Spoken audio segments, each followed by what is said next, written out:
আল্লাহু ওয়াজিলাত কুলুবুহুম ওয়া ইযা তুলিয়াত আলাইহিম আয়াতুহু যাদাতুহুম ঈমানাও ওয়া আলা রাব্বিহিম ইয়াতাওয়াক্কালুন।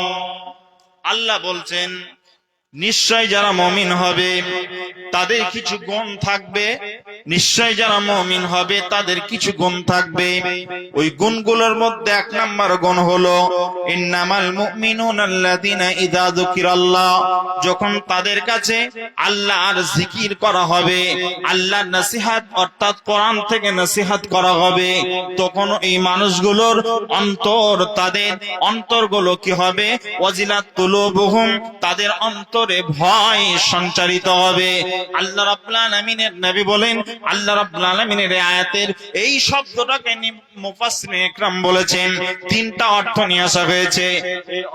আপনার তিনটা অর্থ নিয়ে আসা হয়েছে, তার মধ্যে এক নাম্বার যে অর্থটা এখানে প্রয়োগ করা হয়েছে সেটাকে বলা হয়েছে ইন্নামাল মুমিনুনা আল্লাযীনা ইযা যুকিরাল্লাহ। এই যুকিরাল্লাহ এই শব্দটা নিয়ে তিনটা অর্থ প্রয়োগ করা হয়েছে, তিনটা অর্থ করা হয়েছে। এক নাম্বার, যে লোকটা মুমিন হবে ওই লোকটার সামনে যখন নসিহত করা হবে কোরআন থেকে, তখন লোকটার অন্তর গলে যাবে, অন্তরে ভয় পাবে। ওই লোকটা আল্লাহর ভয়ে তার অন্তর বিগলিত হবে। ওই লোকটা আল্লাহ রাব্বুল আলামিনের কোরআন থেকে নসিহত যখন করবে, আমি মাওলানা মুক্তার নদিয়া থেকে এসেছি, আপনাদের সামনে কোরআন থেকে নসিহত করছি। যারা ঈমানদার হবে কোরআনের কথাগুলো শুনে তাদের লোমগুলো খাড়া হয়ে যাবে। এটা হলো দুই নাম্বার। আল্লাহ রাব্বুল আলামিনের নবী বলছেন এটা হলো দুই নাম্বার। এই মুফাসসিরিন ইকরাম বলছেন এটা হলো দুই নাম্বার ব্যাখ্যা। আর তিন নাম্বার ব্যাখ্যা হলো তারা আল্লাহ রাস্তাতে ঈমানটাকে আরো দৃঢ়ভাবে প্রতিজ্ঞা নিয়ে তারা আরো কাজে নেমে পড়বে। এটা হলো মুমিনদের বৈশিষ্ট্য। আল্লাহ রাব্বুল আলামিন বলেন ওয়াজিলাত কুলুবুহুম ওয়া ইযা তুলিয়াত আলাইহিম আয়াতুহু যাদাতুহুম ঈমানাও ওয়া আলা রাব্বিহিম ইয়াতাওয়াক্কালুন। মুমিন যারা হবে তাদের সামনে যখন আল্লাহর কোরআনের কথা আলোচনা হবে, নবীর হাদিসের কথা আলোচনা হবে, তখন তাদের অন্তরটা কেঁপে যাবে। এমন নয়, শুধু তাদের দুই নাম্বার যে বৈশিষ্ট্যটা সেটা হলো তাদের ঈমান বৃদ্ধি পাবে। তাহলে বোঝা যাচ্ছে ঈমান কমে এবং ঈমান বাড়ে, ঈমান কমে এবং ঈমান বাড়ে। এই আয়াত থেকে এটা প্রমাণিত যে ঈমান কমে এবং বাড়ে।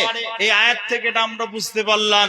আর মুমিনরা সদা সর্বদা সর্ব অবস্থাতে আল্লাহর উপরে ভরসা করবে। বিপদ হলে ভরসা রাখবে কার উপরে? কথা বলেন, কার উপর ভরসা রাখবে? আল্লাহর উপর ভরসা রাখবে। আপনার একটার পর দুটা মেয়ে হয়েছে, আপনার মন বড্ড খারাপ, কার উপর ঈমান? ঈমান আছে? আমি তো বলি আমরা ঈমানদার নয়, আমরা বেঈমান। যতগুলো মানুষ আছি আমি সহ সবাই বেঈমান। কেন? যদি ঈমান থাকতো তাহলে ঈমানের আমাদের বৈশিষ্ট্য আমাদের প্রকাশ পেত। আমরা ঈমানদার হতে পারিনি, যার জন্য আমাদের বেঈমানের যে সমস্ত খাসলত সেগুলো প্রকাশ পাচ্ছে। আর সেগুলো আমরা মানুষ দেখছে, আমরা সকলেই ঈমান নেই। আপনার ছেলেকে মানুষ করলেন, ছোট থেকে বড় করলেন, আর বড় করার পর যখন একটা মেয়ের সন্ধান বৌমা হিসাবে নিয়ে আসছেন, তখন বলছেন এত টাকা লাগবে তারপরে বৌমা হবে, তাহলে তার আগে আমি আপনার মেয়ের সাথে বিবাহ দেব না। আপনার চাইতে বড় হারামখোর, আপনার চাইতে বড় বেঈমান আর আল্লাহর জমিনে কে থাকতে পারে? কথা বলেন না কেন? এর চাইতে বড় আর জালেম কেউ হতে পারে? হতে পারে না। আল্লাহর জমিনে এর চাইতে বড় জালেম আর কেউ হতে পারে না। আমরা ঈমানদার নয়, আমরা এই সমস্ত জায়গাতে সর্বস্তরে বেঈমান, সেটা আমরা প্রকাশ করছি।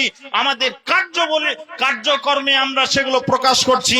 আমাদের চাইতে আল্লাহর জমিনে বেঈমান আর কেউ নেই, সেটা আমাদের সমস্ত কার্যক্রমে সেটা প্রকাশ পাই। পাঁচ ভাই, দুই ভাই বাপকে ভুলিয়ে ভুলিয়ে, তিন ভাই বাপকে ভুলিয়ে বুঝিয়ে ভালো ভালো জমিগুলো রাস্তার ধারে সব রেজিস্ট্রি করে নিয়েছে। আর দুই ভাই তারা বোকার মতো পড়ে আছে, তারা জানেই না ঘটনা কি ঘটেছে। বলেন ওই লোকটা 5 বার মসজিদে যাচ্ছে, ওকে ইমানদার বলা যাবে? যারা জমি লিখে নিল ওদেরকে বেঈমান বলতে হবে না, ইমানদার বলা লাগবে। এদের চাইতে বড় জালেম আর কেউ হতে পারে? যারা নিজের আপন ভাইকে ফাঁকি দিল, আপন বোনকে ফাঁকি দিল, এদের চাইতে বড় জালেম আর কে হতে পারে? অতএব আল্লাহর উপরে ভরসা নেই আমাদের সর্বস্তরে। আমরা যখন আমার ছেলের বিবাহের জন্য, রাসূল বলেছেন 3টা জিনিস তোমরা তাড়াতাড়ি করবে, তার মধ্যে যখন ছেলে শাহবালক হবে, মেয়ে শাহবালিকা হবে, তখন তার বিবাহ তাড়াতাড়ি ব্যবস্থা করবে। যখন ছেলের বিবাহের জন্য বলা হচ্ছে, তখন বলা হচ্ছে মাওলানা আপনি ঠিকই বলেছেন, কিন্তু আমার ছেলে যে 1 পয়সা ইনকাম করে না গো, 1 টাকা ইনকাম করে না, আমি ছেলের বিয়ে কি করে দেব? ও খাবে কি? বলেন তো এর চাইতে বেঈমান আর কেউ আছে? এর ঈমান বলতে কিছু আছে? এর ঈমান বলতে কিছু নেই। যদি ঈমান থাকতো তাহলে আল্লাহর উপর ভরসা রাখতো যে আল্লাহ আমাকে রুজি দেন, আমার বাড়ির পরিবারের সকলকে রুজি দেন, সে আল্লাহর একটা মেয়ের রুজির ব্যবস্থা তিনি করে রেখেছেন, তিনি রুজি দেবেন, এই ভরসা ওই লোকটার আল্লাহর প্রতি থাকতো। আল্লাহর প্রতি ঈমান নেই বলে আল্লাহর উপরে ভরসাও তার নেই, এই জন্য এই বাক্যগুলো প্রয়োগ করে। কথা ঠিক বলছে না ভুল বলছি? জি ভাই, কথা ঠিক। আল্লাহ রাব্বুল আলামিন বলেন আল্লাযীনা ইয়ুকিমুনাস সালাতা, যারা মুমিন হবে তারা সালাত আদায় করবে, নামাজ পড়বে। নবীজি বলেছেন ঠিক সময়ে তোমরা নামাজের হেফাজত করো। এর অনেক ব্যাখ্যা রয়েছে, এই শব্দটার অনেক ব্যাখ্যা রয়েছে। হাদিস থেকে আল্লাহ নবী সাল্লাল্লাহু আলাইহি ওয়াসাল্লামকে বলা হলো, নবী গো আইয়ু আফজালুল আমাল, সবচাইতে উত্তম আমল কি? নবীজি বললেন as-সালাতু আলা ওয়াক্তিহা, সঠিক সময়ে নামাজ পড়া, এটা হলো উত্তম আমল। এর চাইতে বড় আমল আল্লাহর জমিনে আর কিছু নেই। মুসলমান যখন নামাজের টাইম হয়, মুয়াজ্জিন আযান দিচ্ছে, হাইয়া আলাস সালাহ, হাইয়া আলাল ফালাহ, তখন মুয়াজ্জিনের আযান শুনে আমার মতো আপনার মতো যুবকেরা তখন আপনার ক্যারামে আরো জোর দিয়ে খেলছে, তখন আপনার তাসের ঝাল নিয়ে বসে গেছে, তখন আপনার ছেলে আমার ছেলে আমাদের মতো যুবকেরা তখন ক্রিকেট নিয়ে মাঠে পায়চারা করছে। আর যারা কৃষক মানুষ তারা মাঠে কাজ নিয়ে ব্যস্ত আছে, মা বোনেরা নিজের সংসার নিয়ে ব্যস্ত আছে। আল্লাহর ডাকে তারা কেউ সাড়া দিল না। জোহরের নামাজটা আসরের সময় গিয়ে পড়লো, আসরটা মাগরিবে গিয়ে পড়লো।